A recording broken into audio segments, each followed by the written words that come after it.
Tonight, another possible corruption scandal brewing in Albany. We got the details for you. Then we've got the battle royale brewing between Andrew Cuomo and Bill de Blasio. The governor and the mayor apparently not forget about best friends, arguably at each other's throats. We're going to tell you what they're saying about one another. And we're going to mess with Texas because the politicians there are making a mess of things. You're not going to believe some of the conspiracy theories and new laws that they're coming up with just north of the border.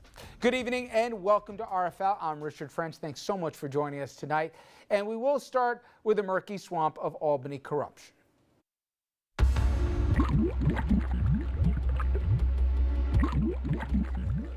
Shelley's like, what have I get myself into here? Nassau County DA Madeline Singas announced this morning her office examining all travel records of state senators from Nassau. That on the same day we learned her office reportedly investigating car expenses of Republican Senator Carl Marcelino of Syosset.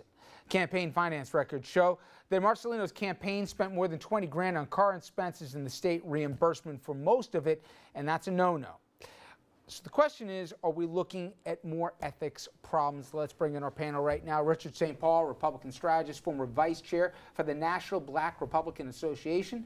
Shelley Mayer, a favorite of the program, Democratic State Assemblywoman representing Yonkers, and Andrew Whitman, our senior political correspondent. All right, a lot of issues to get through. Let's first get this one off the table for me.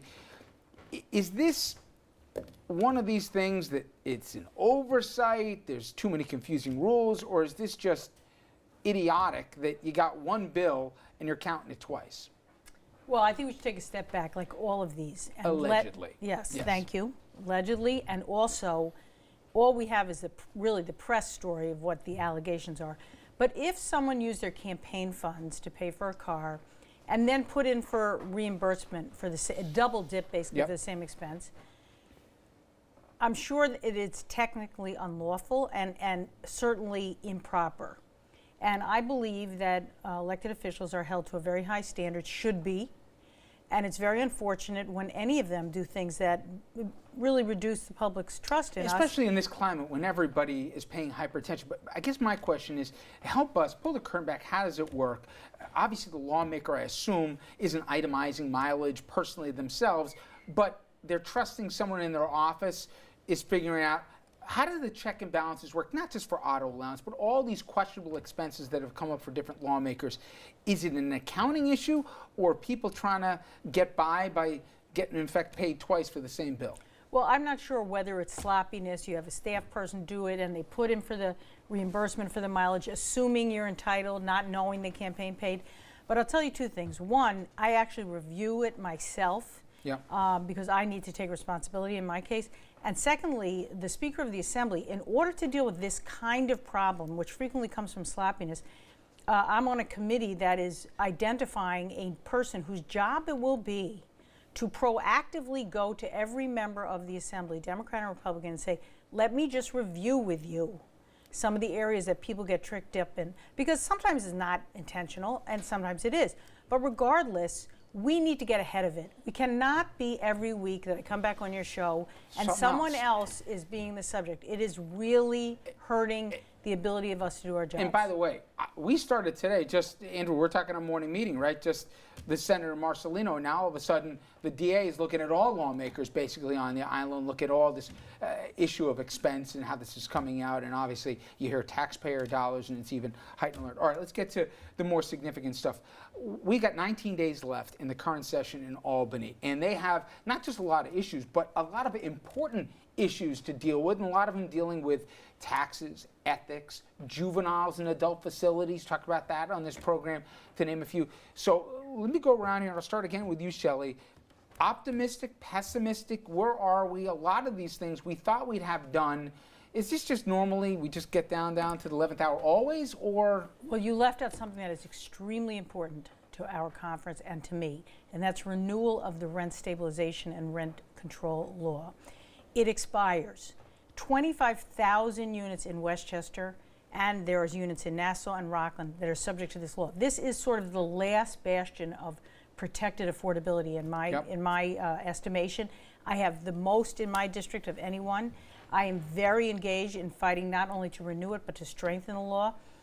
This is probably one of the biggest issues that is a divider between the Senate Republicans, who are the majority, the governor, who seems to want a plain renewal, make the issue go away, and our conference of Democrats from the city and from the suburbs and elsewhere, for whom protection of affordable housing is absolutely essential. I don't know what's going to happen. We do not have an agreement. And Assemblywoman, forgive me, because when we get towards the end of a session or we get towards a budget deadline, it seems like these bills don't tend to succeed or fail on the merits. It's more the wheeling and dealing, so that every conference gets a little bit. The Senate Republicans get something, the Assembly Democrats get something. Frequently, that is the case. However, you have the situation, you have new leadership. You know, we have a new speaker, Carl Hastie. The Senate has a new leader, John Flanagan. The governor's poll numbers are down. He's not in a strong position. There's corruption that is making people very cynical. I think the dynamic has changed, and I'm not sure that everyone's going to agree to give up a little bit and get a little bit, and in the end we're all going to go around happy. I wait to see if that happens. Is that rent bill the biggest item on the list for Assembly Democrats, or is there something else at the top? Yes, it is. You know, Richard, to me, two tax questions that are hanging out there, and I'm conflicted, at least on one of them. The 2% property tax cap, believe me, you live in Westchester, I'm with you, okay? Property taxes are high, but there's a lot of consequences that come along with it. And then the other one, as it relates to the schools, and we're talking, so everything deserves a little context. We're talking about qualified in terms of how much. We're talking middle class here, or even lower middle class families. There's a cap on what you can make. It's not a palatial amount. It's $500 the credit that can go towards primarily for parochial schools and also, I guess, yeshivas, right? I actually buy that. I know a lot of Democrats have issues with it, but to me it makes sense. What do you think? What are you hearing on those two tax issues? Well, here's what I would say about this. The real estate lobby is the largest lobby in New York State, one of the largest lobbies in New York State. So the real estate question, I think, gets settled in 19 days. Rent stabilization laws, I think a deal will come together. 421A, which is tax breaks for affordable housing in the city, that will come to a head. That's so developers get about $1 billion in tax breaks for building affordable housing in the city. I think that happens, and that's just because the lobby for the real estate is so strong. So that business is going to be taken care of. Even with, and we'll get into it, the fighting between the governor and the mayor, certainly on that 421A. Real estate lobby is one of the largest lobbies in the state, period. So things will get moving. And unfortunately, and it's true, but anything else becomes secondary. So you have to, in order to get things done in Albany, a lot of times you've got to have a very large lobby, which comes with a lot of money. You either have a lot of votes or a lot of money to push the agenda, especially How about that within 19 interesting days. coalition when you've got, in effect, Cardinal Dolan and you got Governor Cuomo here, two people who don't agree, certainly on a lot of social issues here, but they seemingly are on the same page in this issue in terms of The parochial credit schools here. Yeah. for tax credit for, I tell you, I think that's up in the air. I think it's possible, but I don't think it's going to move in 19 days. How do you feel about it? I understand the public school argument, say you're robbing Peter to pay Paul, but it's not some blanket broad thing. It's qualified. And I know from experience with the parochial schools and when they've opened their books, they lose about $1 to $2 grand a student in terms of the tuition they bill and their expenses attached to it. And they don't have the reservoirs in it for a whole different host of reasons to make up that difference. It's a big deal. Is there enough support for this to get through? It is a very contentious issue. In your community, I'm sure. In my community, my position is I have grave reservations about the bill as currently drafted, not for the reason you said, but for the tax credit on a first-come, first-served basis. So if you owe $1 million in taxes and you give $1 million to a charter school foundation, you get a $750,000 tax credit. That's all of us paying for that tax credit so that you can give basically $250,000 to a school of your choice. I have much less trouble with the part that is the help for parents to afford parochial school, and I have a lot of support for that in my district. My position is I will vote for the bill if it comes to the floor. Yep. But I think the bill has grave problems as currently drafted. The first come, first serve, the idea of a tax credit as opposed to deduction. Generally, we push policy through deductions.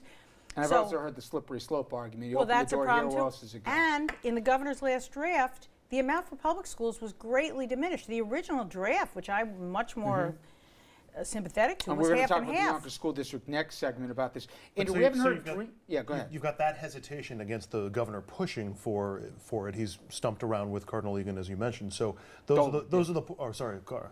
Sorry, Car. Yeah. Those are the forces. If he was talking to him, we'd those be are the concerned. forces. Those are the forces that pull in trying to get that through. So I tend to think it's not that likely. As for the 2% tax cap, the property tax cap, that bill is to make it permanent. Yeah. I think you're more likely to see an extender on that, and maybe Yeah. a 1 year or 2 year How about the extension DREAM on Act? the tax cap. I thought that thing was going to happen. That is such a priority in our conference Right. also, but basically the Senate Republicans said no, absolutely not. I think there will be continued push that we want it, unless the governor is willing to force them to do it as a condition, Yeah. which they say they won't. You know, he's got a lot of cards to play. This one issue, we've had literally people who lived through it on my set on this issue. Adolescents in jails. I know people think it's a small issue, but it's only us in North Carolina, in the entire country. Right. I want you to think about the Utahs of the world and the Mississippis. They're ahead of us. We are one of only 2 states where a 16 and a 17-year-old can be sent to a Sing Sing or an adult facility here as juveniles.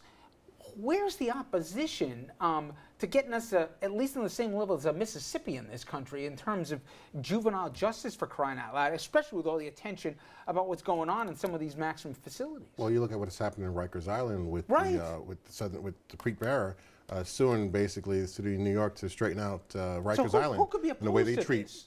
minors. You know, that's a good question. But I really think it's a strong lobby in terms of criminal justice folks, and those are the people who are in charge of the jails. Okay, but who you're not would losing fight against customers. this. You would think they wouldn't want to have juveniles because of safety Oh, issues you are or any losing troubles. customers because if they're not adults, They're they're going going to to keep them in juvenile facilities. till they're 18, when then they can be tried as adults. It's not like all of a sudden they're put on the streets as a misnomer here. Well, here's where, like most of these complicated issues, you get down into the nitty-gritty and it gets difficult. Violent crimes of 16 and 17-year-olds. Many people, and I'm sure many in my community, feel that they should be treated differently than non-violent crimes of 16 and 17-year-olds. Okay, but don't house them with the adults when they're 16, I 17. understand, but this Right. is where some of the rubber is meeting the road and disagreement is occurring. Do they need to build additional facilities to house these 16 and 17-year-olds? There's many people who say, we got enough jails in New York, we've built enough jails, find a way to make this work, segregating them. Yeah. But there are those from upstate communities Right. in the Senate who say, okay, condition of this, build a new jail in my district. And by the way, Senator- it's not just for violent offenders. I've had folks in here for burglaries No, and stuff I know. that have gone away, sent away to adult facilities, and they're all of 5'6", 120 pounds. I mean, Prison is not only criminal justice, it's an economic issue, yeah, as the Assemblyman especially pointed out. upstate. Senate Republicans have been pulling it back Unfortunately. a little bit today Yes. and saying not so fast on that. So I'm not expecting to see that get through. It might not be the card that they're holding closest Yeah. to their vest, but it looks as though the momentum on that is Finally, slowing. just one last question as it relates to the calendar. I'm told different things. 19 days is significantly important, or 19 days is a target, but they can still do it afterwards. In reality, how important is getting it done before the session ends? Well, I think because of the dynamics, particularly in the Senate, with a new leader, with a lot of looking over people's shoulders in terms of Yeah. indictments and other things, there's a desire to get out of town. And so I think that those 19 days is a pretty firm, maybe there's a day or two to add, but I think there's an appetite, not by me, I'd be glad to keep going back to my motel in Albany, but, to end it Yeah. with the best they can do and get out of town. Next year is an election year for all of us in Albany, and I'm not sure the governor wants to stay there and be pummeled about either. Well, speaking of the governor, we come back, a family feud, if you will. Bill de Blasio went to Albany to see Governor Cuomo this week, in fact, Wednesday. And you got to wonder why he even bothered. Ever since, they've been slamming each other. And we're going to give you some of the highlights or lowlights, depending on your perspective.